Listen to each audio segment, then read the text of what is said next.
안녕하십니까. 삶이 변하는 인문학 보성TV의 김보성입니다. 어떻게 해야 살아남을까? 지금 우리는 어떻게 살아야 할까라는 생각이 머릿속을 복잡하게 만듭니다. 저는 그 이유가 생존이라는 개념에서 시작되는 건 아닐까 추측해 봅니다. 진화론을 펼쳤던 다윈의 종의 기원에는 이런 말이 있습니다. 모든 유기체가 격심한 경쟁에 처해 있고 전쟁은 모든 유기체가 높은 비율로서 증가하려는 데에서 필연적으로 생기게 된다. 결국 우리 인간들은 보이든 보이지 않든 경쟁의 구도 속에서 지금까지 우리의 삶을 유지해왔고 발전해서 생존하고 있다는 거죠. 저는 오늘날 손자병법을 알아야 하는 이유를 바로 여기서 찾아볼까 합니다. 우리는 지금 빠르게 변하는 사회, 경쟁의 구도, 성공에 대한 요구 속에서 고민이 생깁니다. 나는 지금 성장하고 있는가? 발전하고 있는가? 하고요.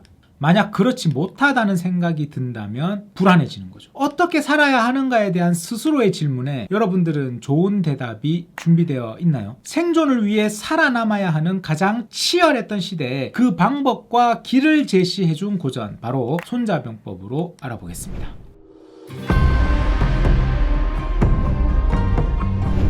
손자라는 말은 손 선생님 이런 말입니다. 자는 존칭어로 붙은 거죠. 실제로 그의 이름은 손무입니다. 손자는 기원전 544년에서 아마 기원전 400년 때 사람인데 우리가 잘 아는 공자와 같은 시대를 살아갔던 사람이죠. 손자가 살았던 시대를 춘추 전국 시대라고 하는데 조금 더 정확히는 춘추 시대의 후반이었습니다. 중국 역사 중에서도 가장 혼란했던 시기 중 하나였습니다. 춘추 시대에 대해서 우리가 조금만 더 이야기를 해보겠습니다.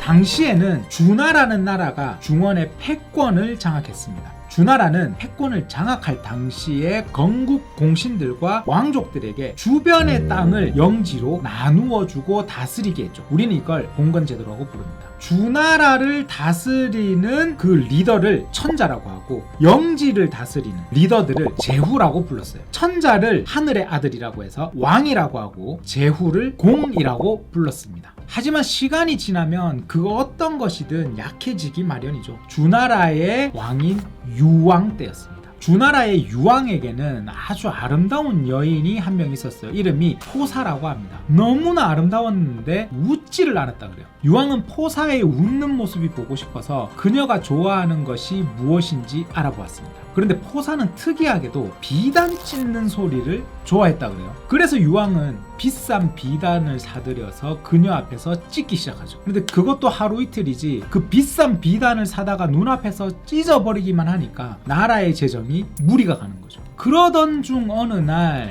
이 주나라의 봉화대가 신호가 잘못 올라갑니다. 그러니까 주변의 제후국들이 적의 침입이 발생한 줄 알고 허둥지둥 모여드는 거예요. 포사가 이 모습을 보고 박장대소를 했다 그러죠. 유왕은 포사의 환하게 웃는 얼굴이 너무나 아름다워서 또다시 거짓 봉화를 남발합니다.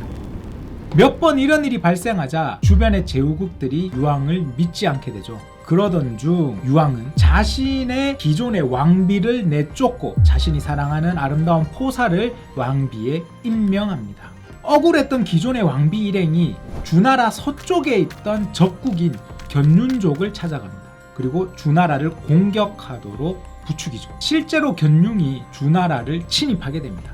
이번에는 정말 적의 침입을 알리는 봉화를 올립니다. 그런데 주변의 제후국들이 구하러 오지 않는 거죠. 이렇게 유왕은 망하고 그의 아들이었던 평왕이 주나라의 수도를 동쪽으로 옮깁니다.